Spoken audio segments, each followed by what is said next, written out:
अहम ख़बर शामिल कंदासीं। सिंध काबीना कणक जो फी मण अघु 4000 रुपया मुक़रर करण जी मंज़ूरी ॾेई छॾी आहे। कराची में प्रेस कॉन्फ्रेंस कंदे सूबाई वज़ीर शर्जील इनाम मेमण चयो आहे त ज़मीन खे फसल तैयार करण लाइ हारियुनि खे वॾी महिनत करणी पवंदी। हुन चयो आहे त सुठी क़ीमत ॾियण सां आबादगार ज़मीननि खे जल्द तैयार करे वठंदा।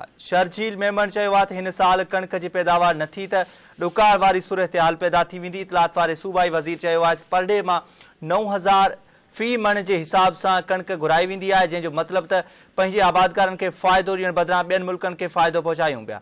सूबाई वज़ीर शर्जील मेमण चयो आहे त समूरनि मामलनि खे नज़र में रखी काबीना कणक जो अघु 4000 रुपया फी मण मुक़रर कयो आहे।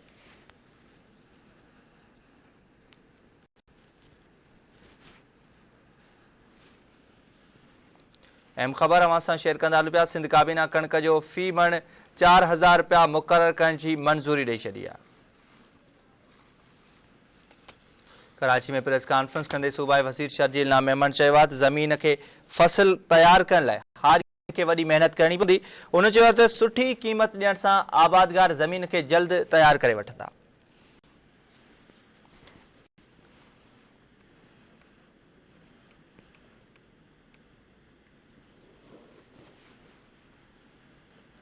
अवां खे आगाह कंदा हलूं पिया। सिंध काबीना कणक जो फी मण अघु 4000 रुपया मुक़रर करण जी मंज़ूरी ॾेई छॾी आहे। ज़मीन खे फसल तैयार करण लाइ हारियुनि खे वॾी महिनत करणी पवंदी। सूबाई वज़ीर शर्जील इनाम मेमण जो इहो चवणु आहे।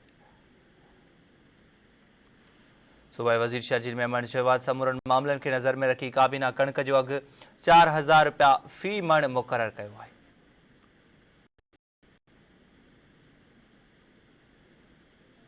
इतलात वारे सूबाई वज़ीर चयो आहे त पर डे मां 9000 फी मण के हिसाब से कणक घुराई वेंदी, जंहिंजो मतलब त पंहिंजे आबादगारनि खे फ़ाइदो ॾियण बदिरां ॿियनि मुल्कनि खे फ़ाइदो पहुचायूं पिया।